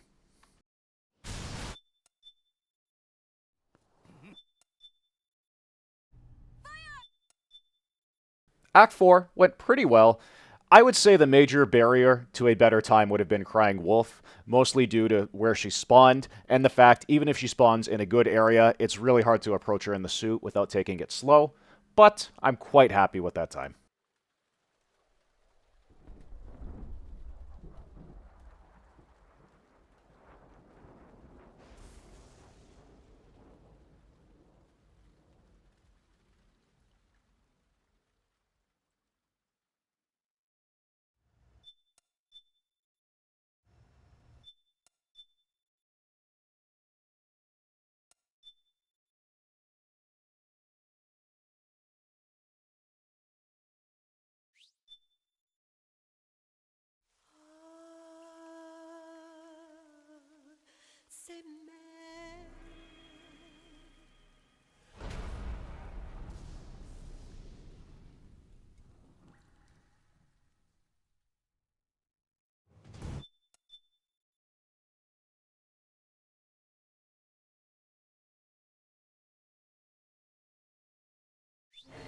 For Act 5, we need to immediately throw on our suit before we interact with any of the frogs. The strategy I'm going to use is very safe and takes the left side.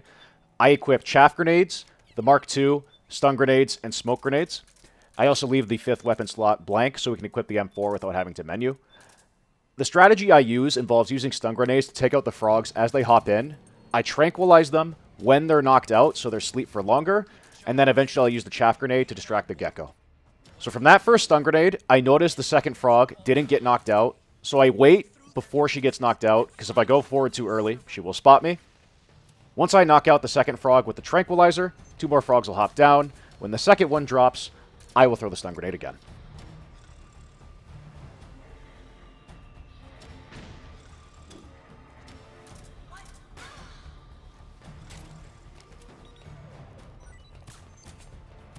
When you get close to these 2 frogs, another one is going to drop down from the top. She's going to be looking away, so we're going to aim and hold her up with auto-aim. We'll pop a few shots into her, then we'll go prone to take out the 2 frogs ahead of us. We do need to be careful because our camo will be bad if we move too quickly or if we stand up. Once we headshot this frog, another one will come to check on her, then we'll take her out.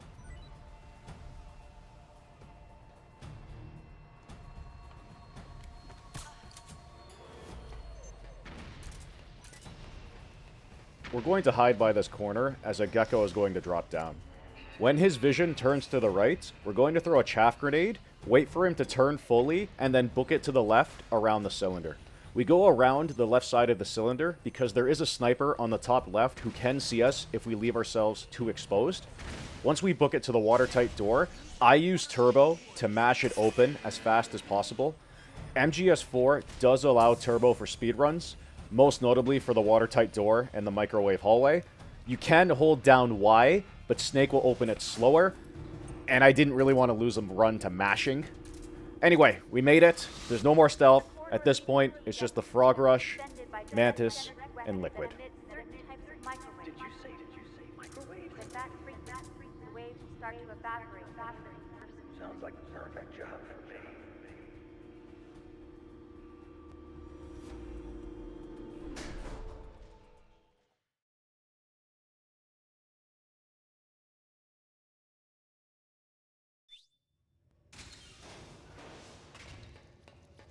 Before the frog fight, I just pick up some trank ammo in case I mess up the skip. At the start, there are 5 frogs that we need to take out. However, we're only going to deliberately shoot 4 of them in the head as fast as possible. For the 5th one, we're going to hit her with a smoke grenade, shoot her in the body, and then keep throwing smokes until she gets knocked out. For some reason, this causes the game to skip the other 2 waves that would otherwise appear. I don't know why it happens. I assume it's a timeout mechanic similar to what happens in MGS2 with the Tengus. You'll notice in this part, I do get shot a fair bit. This makes me throw a lot more smokes than I usually would to intentionally delay the fight so I can heal up for Mantis. As in one of my attempts, I got as far as Mantis, died with maybe one more hit to go on her, and I don't want to take any extra chances.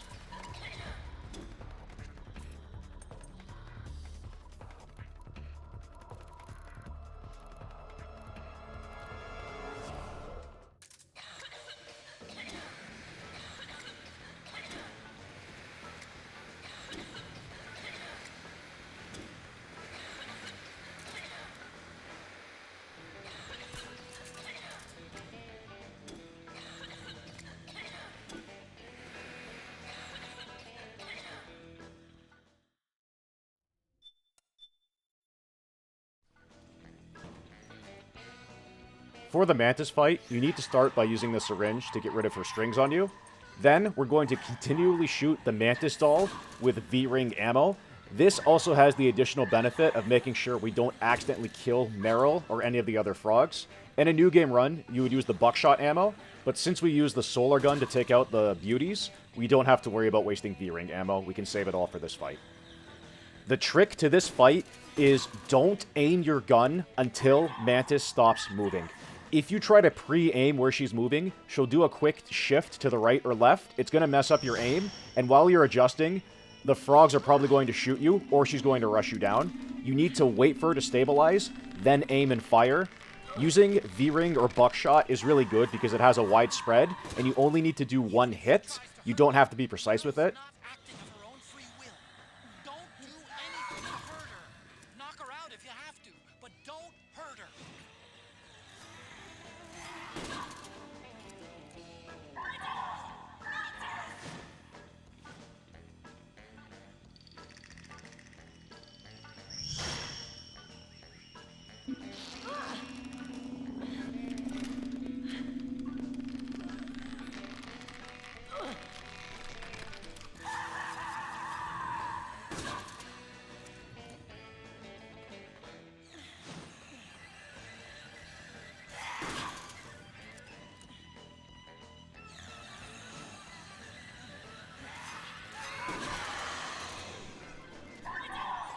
Once we grab the doll, we're going to do our last menu, where we need to equip it. Then we can unequip basically everything else besides the chaff grenades, and then equip the solar gun to take her out in her beauty form. When you hit Mantis with the doll, if you have a 6-axis controller, you can hold down L1, then shake your controller left and right to defeat her quickly. If you're on emulator or don't have a 6-axis controller, you can spin the stick like I do. Wait for Mantis to swipe twice, then hit her. Otherwise, that's it.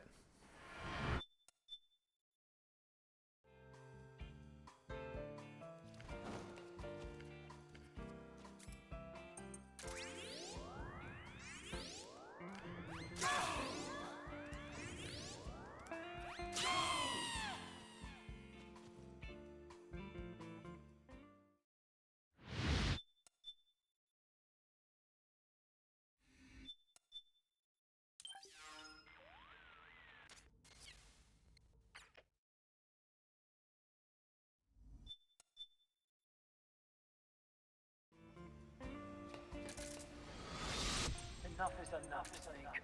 You can't take any more of this. It's not about winning or losing.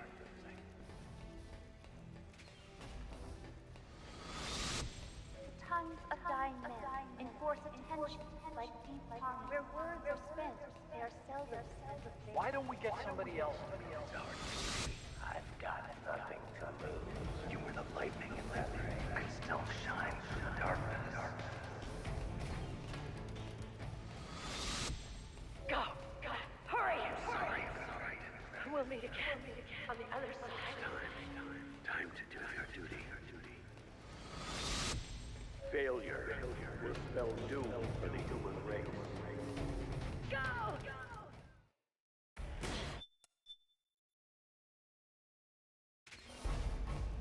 All you need to do is throw one chaff grenade while moving. If any Gekko latches onto you, roll and just keep on running. You shouldn't have to worry about throwing another one. You can throw it for safety if you really want.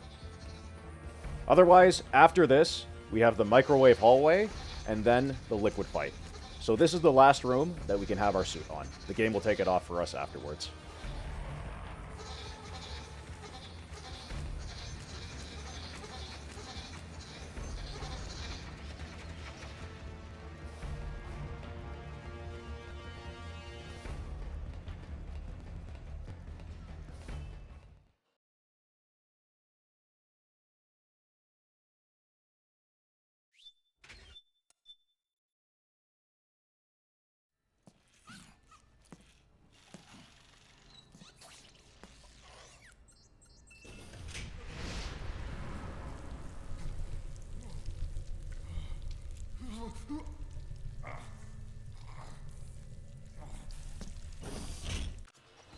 Snake, that place is saturated with microbes. The longer you stay in there, the greater damage you'll take.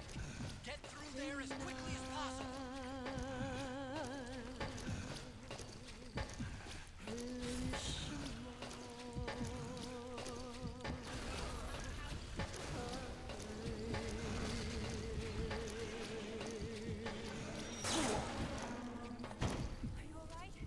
Don't give up on me, Snake!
This is it. This is what we've been waiting for. Snake vs. Liquid. One last showdown. For Phase 1, we want to break his guard and try to get a 1-2 loop to take him into Phase 2. If you can't get the loop, you can do a full combo to knock him down. Generally, a full combo will break his guard, so you can set up for another full combo or the loop.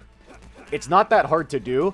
However, if your nerves get to me like I usually do for the end of runs, it can be pretty tricky. The main attack you want to watch out for is Liquid's Shoulder Bash. It will break your guard, and he usually follows it up with another one. It will knock you down and do a lot of damage. You can bait him out by creating space. In my experience, this usually causes him to do a Shoulder Bash, which you can dodge or crouch under, then hit him with a full combo or initiate the loop. I could have definitely done better for the loop here, but his behavior can be a little bit random anyway, so I take what I can get and just try not to die. You can otherwise also block his other attacks in this phase. You just have to be careful because the Shoulder Bash at close range is very hard to react to. When his health is around maybe 40%, you can do a single punch to initiate the phase 2 transition. For phase 2, you want to stick and move. You can block all of his attacks and then hit him with a full combo after he goes minus from a 3rd or 4th hit. When he's about to do his Haymaker, what I suggest doing is either dodging to the right or all the way back, depending on how much space you have behind you. There is a single punch loop you can do for this phase, but it's pretty inconsistent as, to be quite frank, Liquid can break out of it for no reason, even if you execute perfectly. So I prefer to just fight him normally by blocking any of his strings and then countering with a full combo. When his health gets below the D in Liquid, you can initiate a single punch to start phase 3.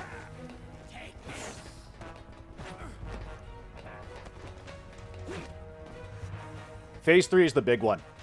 Under no circumstances in this phase should you block. However, Liquid blocks at the start of the phase, so what I try to do to initiate the loop is go up to him, CQC hold him, bash him, and try to make him dash into me. If Liquid has his hands up, he is susceptible to full combos, but he will counter your grappling attempts. Conversely, if his fists are closed, he will typically block your punches, but you can grapple him. So, when he's trying to walk into you, you can try to keep him out with a punch or a full hit combo. If he dashes into you, you can initiate a single punch loop. The main thing you want to watch out for is his choking attack because it can take away a ton of health. If he gets you in a regular grappling QTE, you can just mash the action button to get out. But during that attack, you absolutely have to wiggle the stick back and forth as fast as possible. Otherwise, you can lose all your health almost immediately. I definitely could have done better for this phase, but I tried to take the opportunities he gave me. Typically, when he dashes into you like this, you do want to do the one-punch loop.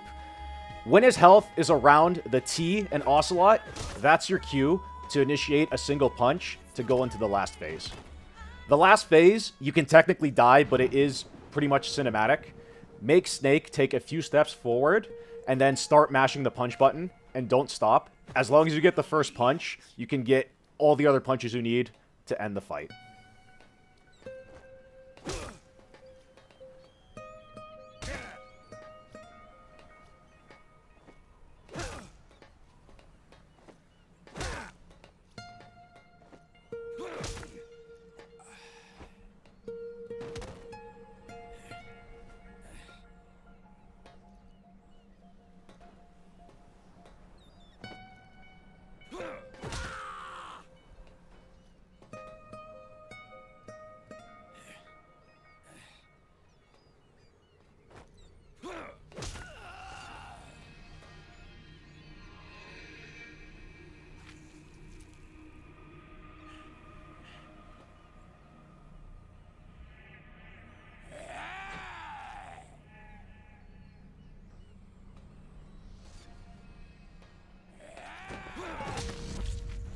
And that's the final input, where Snake delivers the final punch to take out Liquid once and for all.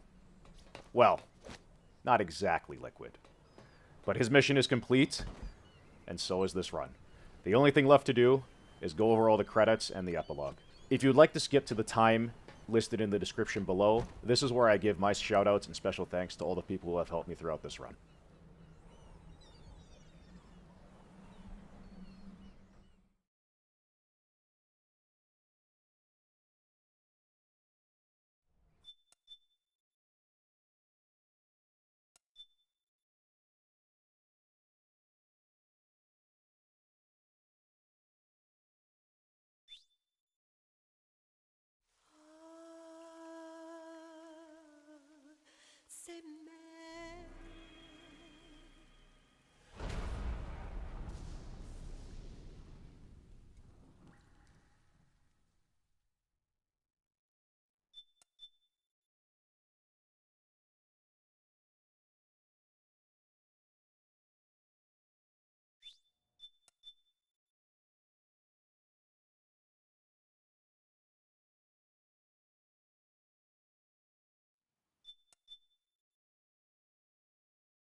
This is good. Isn't it?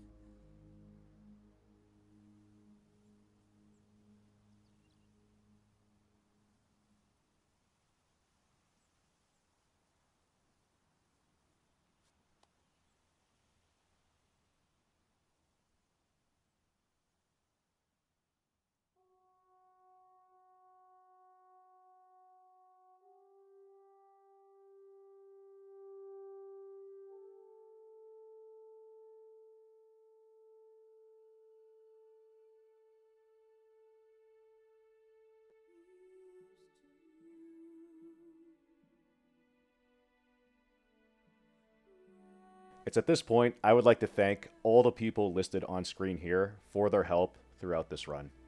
Many of the people here either directly helped me by providing me strategies or teaching me ways to interact in MGS4 speedruns and help me complete this challenge run. It was quite literally not possible without you guys, and I want to thank you so much. I want to give an especially big shout out to Sergeant Silent, who was basically my teacher for this game. Anytime I had a question about an interaction, a room, anything, he would answer it with great detail and enthusiasm. Thank you so much. Otherwise, at this point, if you would like to skip to the scorecard at the end, there is a timestamp in the description. Thank you again, and as always, have a great day.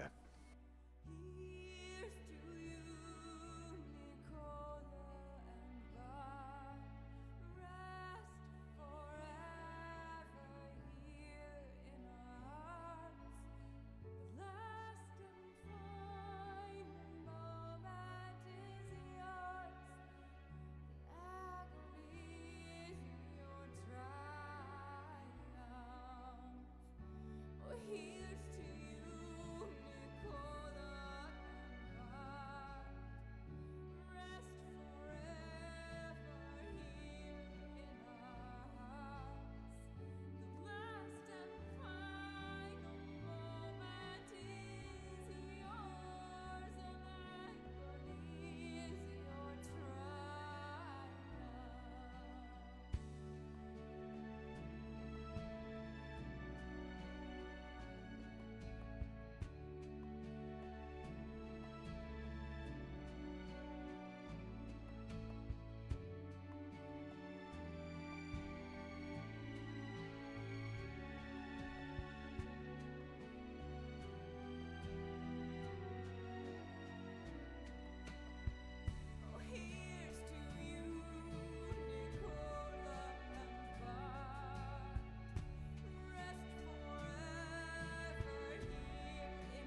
Snake, wait up. You forgot these.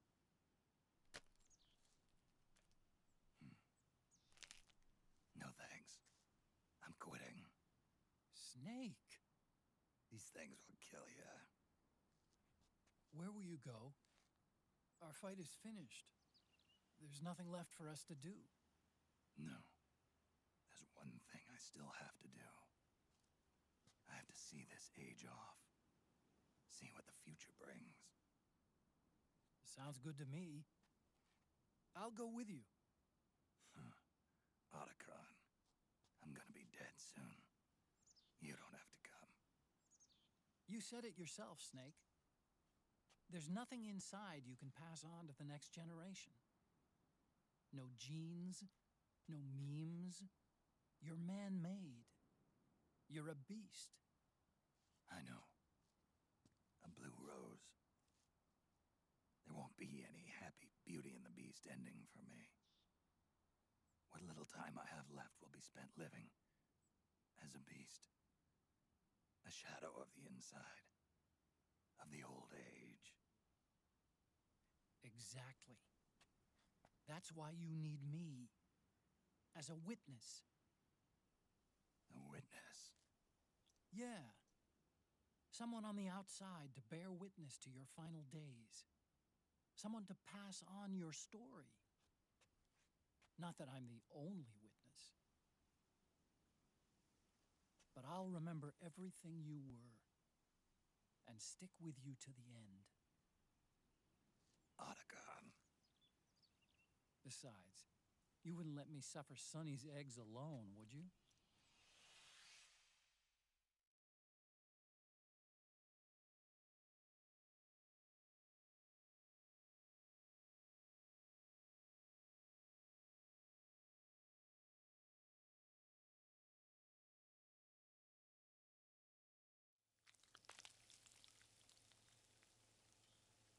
Come quick! They're ready! They look yummy! Sort of like the sun. It's rising again.